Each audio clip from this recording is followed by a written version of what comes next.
Mari kita lihat firman Tuhan. Saya akan tampilkan firman Tuhannya di dalam Perjanjian Baru Kisah Para Rasul pasal yang ke-9. Saya buka dulu. Kisah Para Rasul pasal yang ke-9. Ya. Di layar saudara sudah saya tampilkan. Kisah Para Rasul 9 ayat 1. Sementara itu berkobar-kobar hati Saulus untuk mengancam dan membunuh murid-murid Tuhan. Ia menghadap imam besar dan meminta surat kuasa daripadanya untuk dibawa kepada majelis-majelis Yahudi di Damsyik. Ya, Damsyik ini Damaskus sekarang ya. Supaya jika ia menemukan laki-laki atau perempuan yang mengikuti jalan Tuhan, ia menangkap mereka dan membawa mereka ke Yerusalem. Dalam perjalanannya ke Damsyik, ketika ia sudah dekat kota itu, tiba-tiba cahaya memancar dari langit mengelilingi dia. Ia rebah ke tanah dan kedengaranlah olehnya suatu suara yang berkata kepadanya, Saulus, Saulus, mengapa engkau menganiaya aku? Jawab Saulus, siapakah engkau, Tuhan? Katanya, akulah Yesus yang kau aniaya itu. Sampai sini dulu ya pembacaan kita. Ada bagian yang menarik di sini. Kalau kita baca, dikatakan ayat 1, Saulus atau yang kemudian hari berubah menjadi Paulus. Saulus ini nama Yahudi. Saul. Kenapa dia dinamakan Saul? Karena namanya itu mengikuti dari latar belakang keluarganya. Saul ini adalah nama raja pertama Israel kan, yang berasal dari keturunan Benyamin. Jadi karena terkenal nama itu, kemungkinan besar orang tuanya menamai dia Saul. Gitu. Dan Paulus memang dari keturunan Benyamin.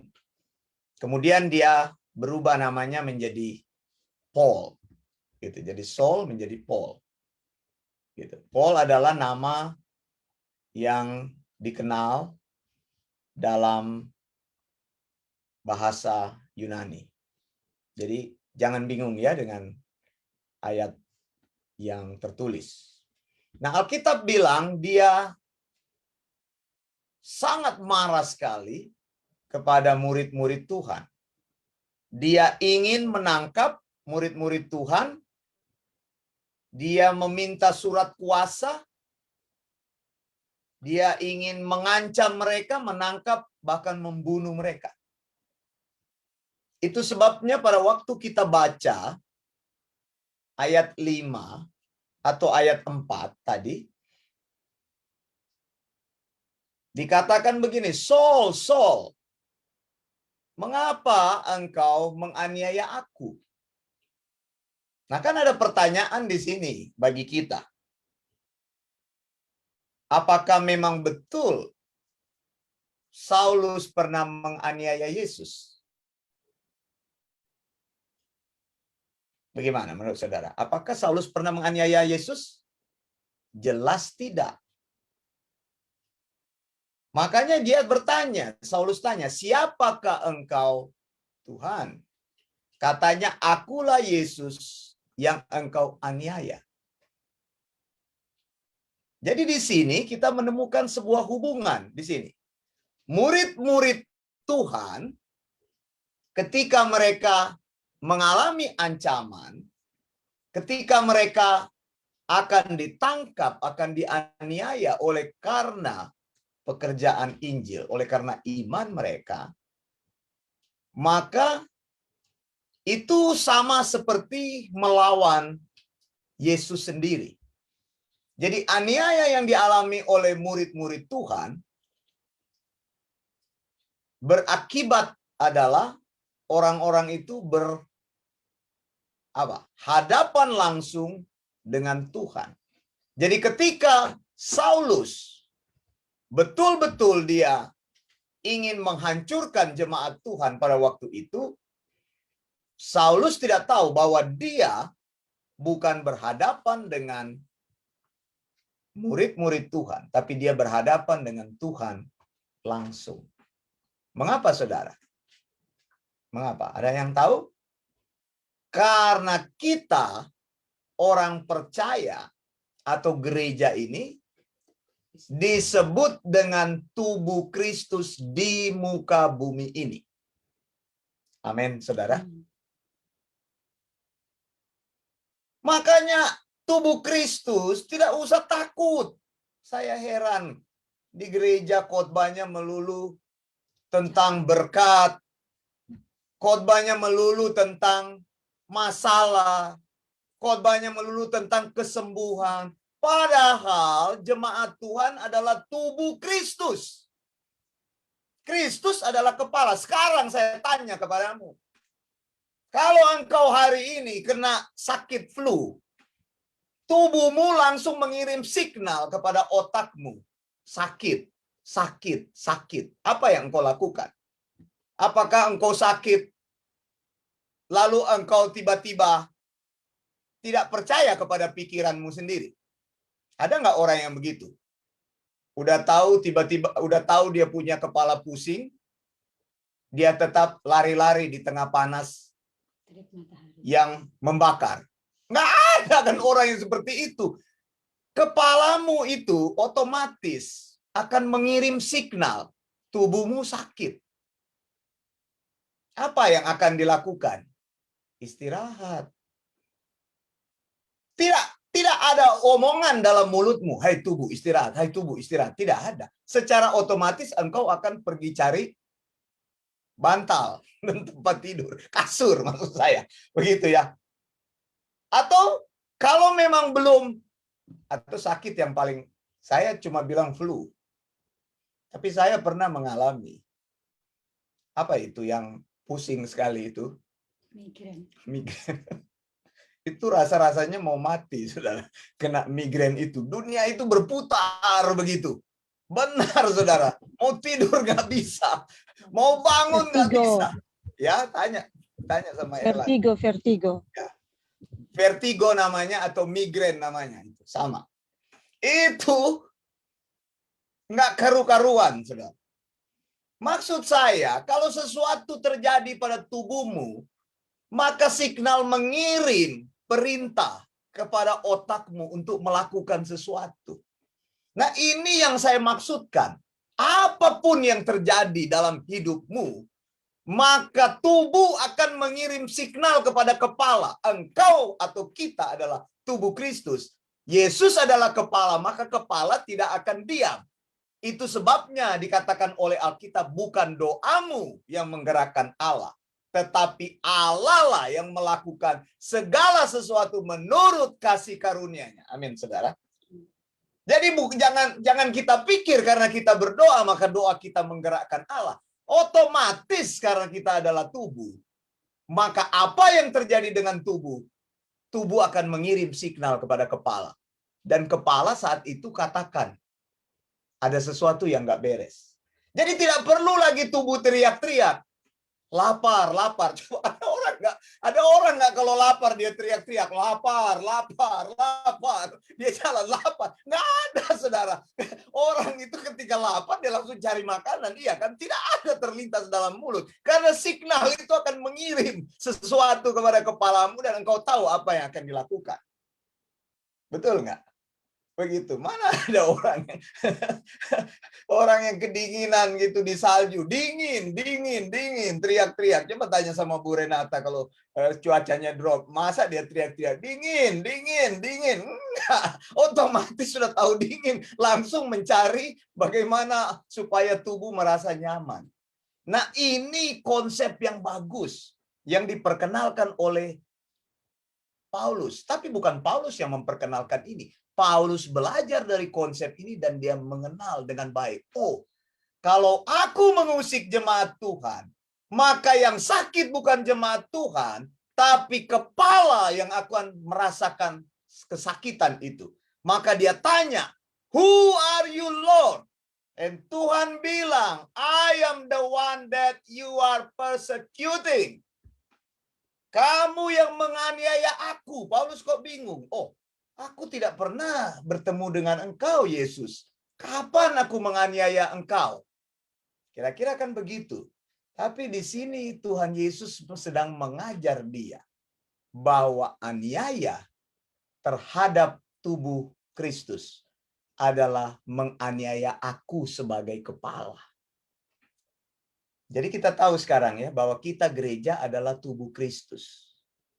Kepala sangat menyayangi tubuhnya. Adakah di sini orang yang tidak sayang kepada tubuhnya? Tidak ada. Bahkan yang bukan tubuh kita sendiri kita sayangi, betul nggak? Saya itu lihat begitu ya, anak-anak muda begitu. Ya kita dulu yang masih muda pernah mengalami saking senangnya begitu kepada selebriti tertentu sampai fotonya dipajang besar-besar di kamar.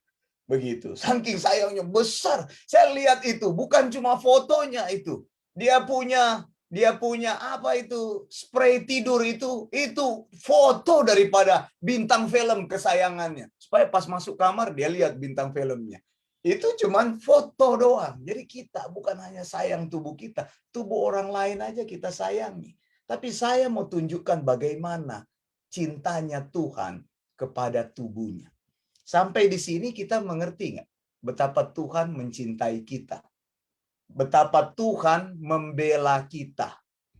Jadi makanya stop itu khotbah-khotbah yang membodohi jemaat itu. Saudara, Tuhan akan melepaskan engkau dari pergumulan. Ya masa iya Tuhan membiarkan? Nggak usah cari-cari yang begitu. Tuhan akan menyembuhkan. Ya kalau sakit, saudara saya kalau sakit saya akan menyembuhkan tubuh saya. Dengan cara apa? Saya istirahat, saya minum obat, saya melakukan segala sesuatu untuk memerangi penyakit itu. Gila apa kalau ada orang kena COVID, lalu teriak-teriak, kena COVID, kena COVID, kena COVID, supaya orang tahu, ya nggak ada ya seperti itu. Kita akan mencari bantuan seluas-luasnya, sekuat-kuatnya. Jadi saudara, tubuh itu seperti itu. Ingat, tubuh tidak akan bereaksi apa-apa. Tubuh mengirim signal kepada kepala. Siapa yang akan melakukan? Kepala, karena dia adalah otaknya. Dia akan memerintahkan kepada kita atau kita sendiri untuk melakukan berbagai usaha. Jadi ini menunjukkan bagaimana Kristus membela kita. Amin, saudara. Sebelum kita berdoa, Tuhan sudah tahu. Sebelum kita meminta, Tuhan sudah tahu. Ketika engkau merasakan kesakitan, Tuhan merasakannya. Ketika engkau merasakan kesedihannya, Tuhan merasakan kesedihannya. Jadi stop itu kata-kata motivasi-motivasi yang taruh. Katakan amin. Begitu. Engkau diberkati hari ini, maka engkau diberkati. Saya doakan supaya semua teman-teman Facebook saya diberkati hari ini. Nggak perlu ada begitu. Kepala kita adalah Yesus. Dia tahu melakukan yang terbaik bagi tubuhnya. Amin. Katakan kepada diri kita saat ini. Mari sama-sama katakan. Saya mau lihat. Saya adalah tubuh Kristus. 1, 2, 3. Saya adalah tubuh Kristus. Ini akan memberikan kepada saudara keyakinan yang penuh. Bahwa kepala akan membelamu, kepala akan melakukan apapun supaya engkau terlindungi dan aman senantiasa.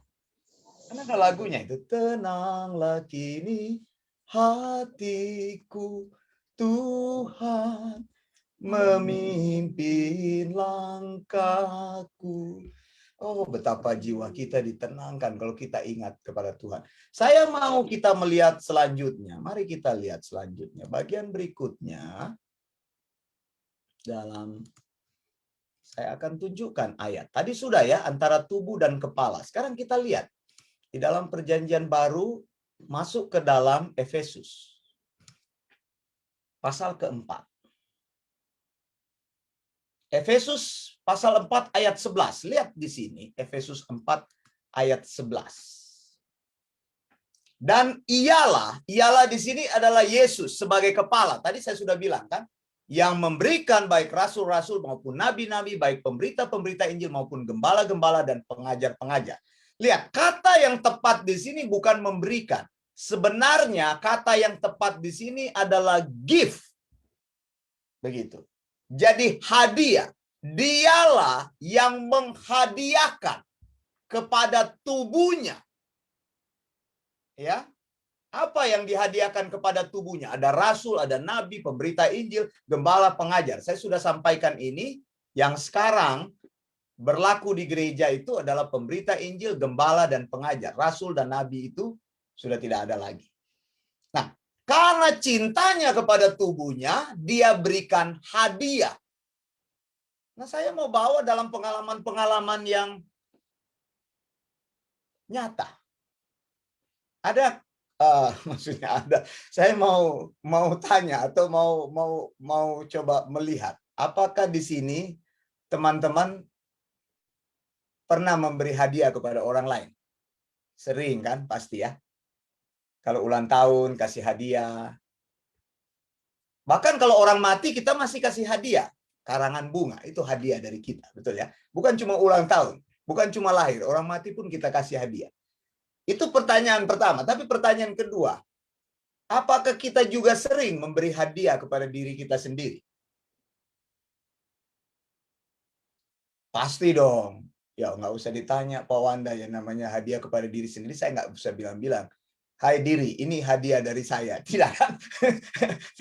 tidak. Tapi kita sering menghadiahi diri kita ya.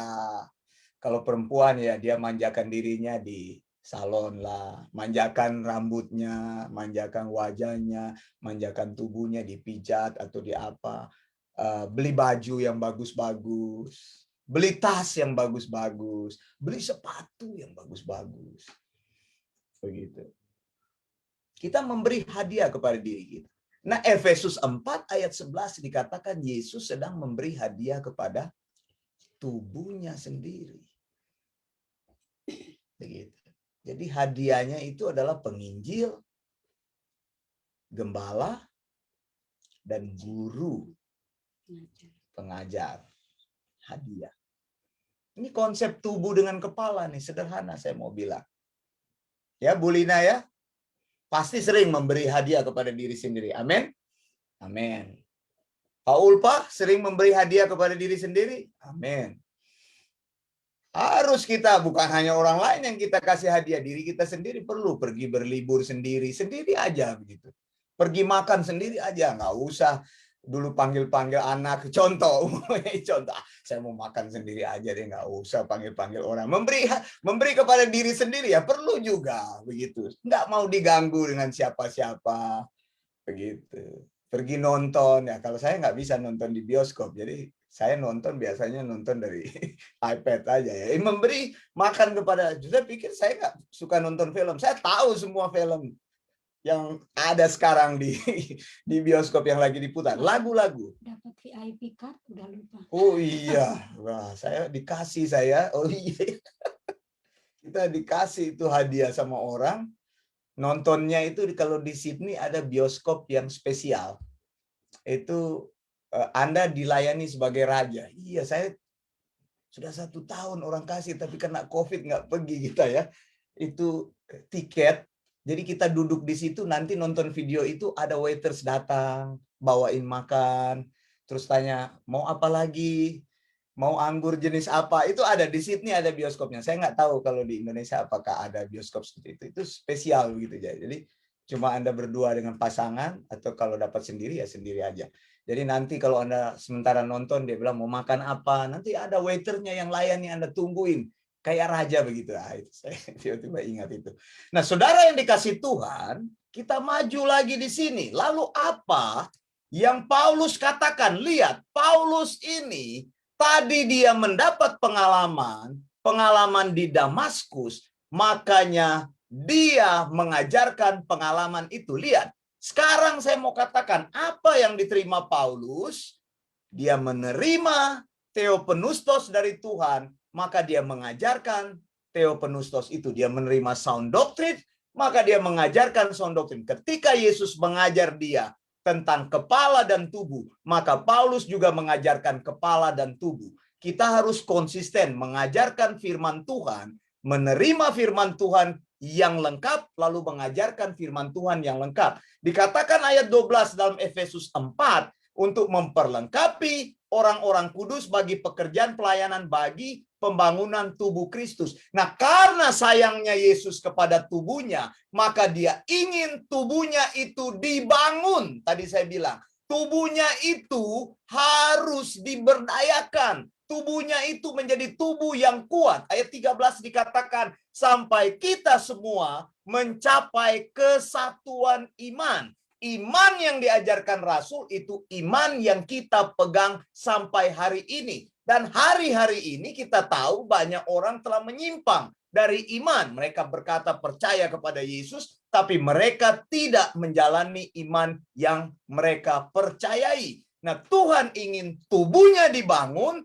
Tuhan ingin semua orang yang menjadi tubuh Kristus melakukan pekerjaan pelayanan setelah mereka diperlengkapi. Kata diperlengkapi di sini adalah katartismos. Katartismos itu adalah memperbaiki bagian-bagian yang rusak, melengkapi bagian-bagian yang rusak, sama seperti tulang yang patah, kemudian disatukan kembali, diperbaiki lagi supaya menjadi kuat. Nah, saudara, Tuhan mau tubuhnya itu menjadi tubuh yang kuat, yang diperlengkapi, yang dibaharui, yang ditolong, sehingga mereka bisa mencapai kesatuan iman. Jadi di sini ada bicara tentang iman, iman yang benar, iman yang sound doctrine. Lalu kedua dikatakan pengetahuan yang benar tentang anak Allah.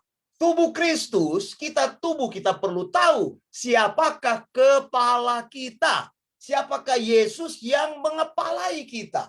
Bagaimana mungkin tubuh tidak mengetahui siapakah kepalanya? Ini membutuhkan belajar, dan belajar. Kemudian kedewasaan penuh. Tubuh Kristus harus bertumbuh menjadi dewasa. Tadi, jadi Tuhan tidak mau tubuhnya itu lemah. Tuhan tidak mau tubuhnya terbengkalai.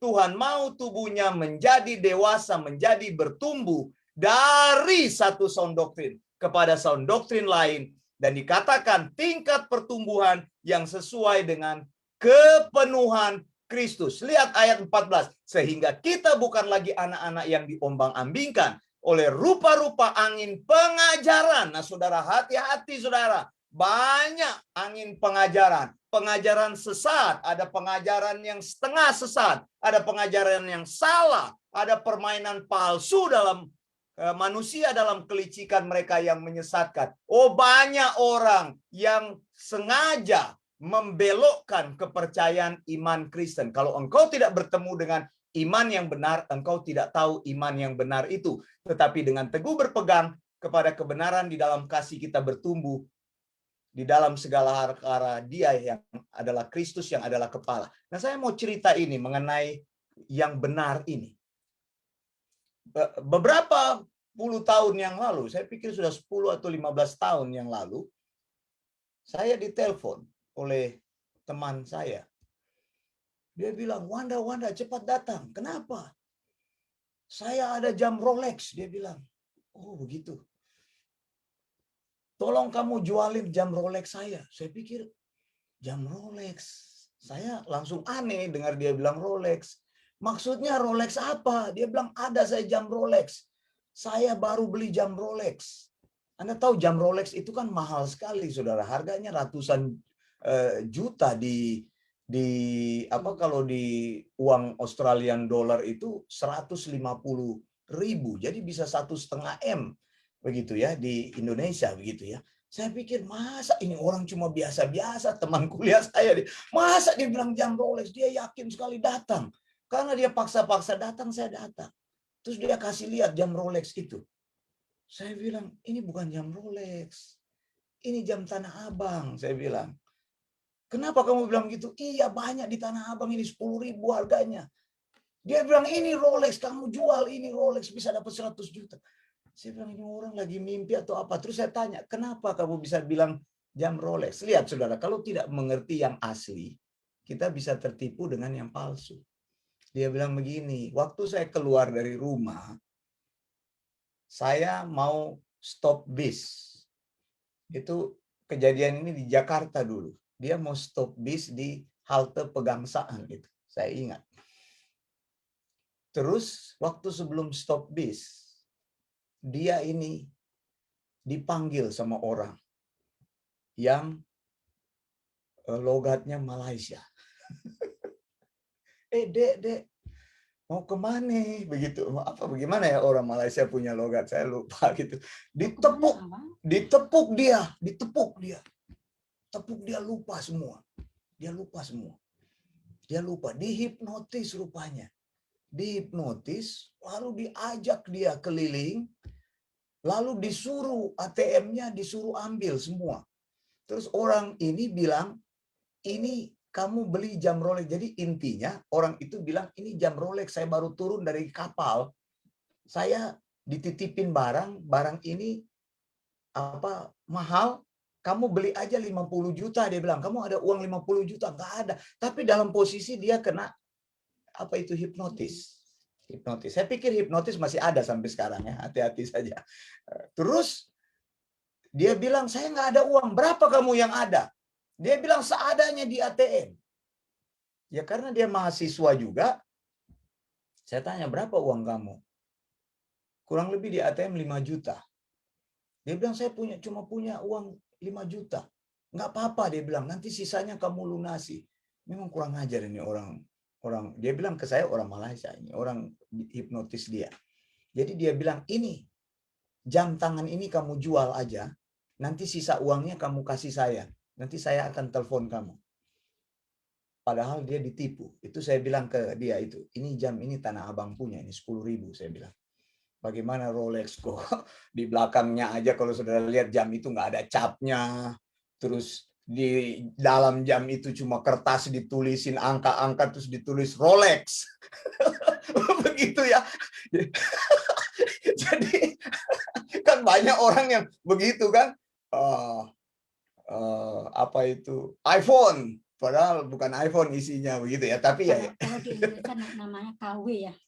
Oh ya, di Indonesia namanya KW. Tapi ini karena dia, saya bilang bagaimana ceritanya, dia cerita. Saya bilang, ya sudahlah, saya bilang, untung aja kamu uang sudah hilang, untung aja kamu tidak diapa-apain sama mereka, kamu kan perempuan, saya bilang. Itu kamu dihipnotis, masa iya saya dihipnotis? Saya kan orang Kristen ya, saya nggak tahu kenapa kamu dihipnotis. Buktinya sekarang yang kamu pegang jam, dan kamu punya uang habis. Jadi dia uangnya habis sama sekali. Jadi itu jam Rolex. Saudara, saya cuma mau tunjukkan, kalau saudara tidak tahu yang asli, maka saudara akan ditipu dengan yang palsu, gitu kan. 18 Ekner, wah, Sophie Lawrence, wah, apalagi kita kan orang Indonesia senang dengan merek-merek apa lagi? Louis Vuitton. Louis Vuitton, wah, itu di Tanah Abang banyak itu Louis Vuitton.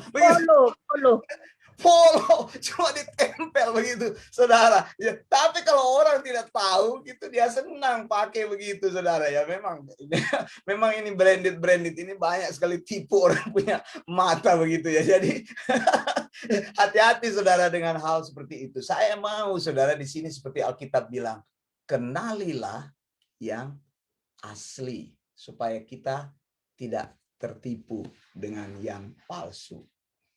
Begitu. Malah ada teman bilang, cara menguji jam Rolex, banting ke tanah. Kalau dia pecah, berarti dia bukan Rolex, katanya. Katanya seperti itu. Ya mana bisa semua jam akan pecah kalau saudara buang ke apa itu tanah yang keras. Nah, saudara yang dikasih Tuhan, kembali lagi ke ayat yang tadi ya. Dikatakan oleh Alkitab sehingga kita bukan lagi anak-anak. Tuhan mau tubuh ini bukan anak-anak terus. Begitu. Coba sekarang pikirkan, sampai di mana kita? Apakah kita masih anak-anak? Anak-anak itu mudah sekali ditipu, dikasih permen, diajak ke sana kemari. Ya, di apa itu, diberitahu hal-hal yang menyenangkan pasti. Makanya ada bahaya itu. Tuhan bilang berpegang teguh kepada kebenaran, Tuhan bilang di sini. Dan bertumbuh ke arah Dia yang adalah kepala. Jadi hadiah yang Tuhan berikan kepada gerejanya dimaksudkan apa? Supaya tubuhnya itu bertumbuh. Nah, saya berdoa setiap kita yang ada di sini, karena engkau sudah mendengar firman ini, engkau menjadi orang-orang yang membawa jemaat Tuhan untuk bertumbuh. Bukan membawa jemaat Tuhan tertipu. Begitu kan? Saudara, kalau engkau mengasihi Tuhan, engkau beri semuanya kepada Tuhan. Lalu orang rame-rame datang ke gereja, sertifikat rumah dikasih sama pendetanya. Ini pendeta, saya berikan karena saya mencintai Tuhan. Nah, gitu. Ya itu. Banyak orang yang tertipu. Persembahan buah sulung, betul? Masih diberitahu, masih ngeyel aja. Ini kita cinta Tuhan. Ya bodoh sendiri, saya sudah beritahu kebenaran. Saya bukan melakukannya, engkau yang melakukannya. Engkau tidak mau dengar kebenaran, engkau tertipu oleh kesesatan. Begitu. Karena orang itu kalau sudah dirangsang emosinya, dia sudah lupa segala-galanya. Begitu. Apalagi kalau sudah berbahasa roh dengan kuat-kuat. Betul? Dia akan lupa segala-galanya. Lalu orang sudah mulai berdebat, "Hai anakku, di sini ada seorang ibu yang sedang susah. Dia sedang ingin memberikan persembahan, tapi hatinya masih ragu-ragu. Dengarlah, Tuhan berfirman, jangan ragu-ragu. Serahkan semua, maka Tuhan akan memberkati engkau berlimpah-limpah." Nggak mengerti tentang tubuh kan? Tubuh kan diberkati. Mana ada lagi Tuhan bicara seperti itu. Jadi saudara, lihat, gampang sekali dibodoh-bodohin. Katartismos, ingat. Katartismos artinya memperbaiki. Lihat, kita ini perlu diperbaiki. Kita ini perlu rekatkan lagi. Dikatakan oleh Alkitab. Supaya apa? Supaya kita boleh bertumbuh ke arah Dia yang adalah kepala dan tidak ditipu oleh permainan licik manusia. Ingat saudara, jangan karena Kristen, engkau pikir di Kristen tidak ada tipu-tipu, banyak tipu-tipunya. Engkau pikir karena Kristen tidak ada kelicikannya. Oh banyak, tanya Bu Renata sudah banyak makan asam garam dalam pelayanan. Amin ya Bu Renata ya. Banyak orang, jangan bilang dia orang Kristen. Oh banyak orang Kristen nipu saudara. Banyak, saya bertemu dalam hidup saya. Mereka memanfaatkan keluguan orang-orang yang imannya masih lemah. Tapi Tuhan mengasihi kita. Dia ingin kita belajar firman-Nya, menjadi kuat, supaya tidak tertipu, tidak diombang-ambingkan, berdiri teguh menjadi tubuh yang kuat. Amin. Tuhan memberkati kita.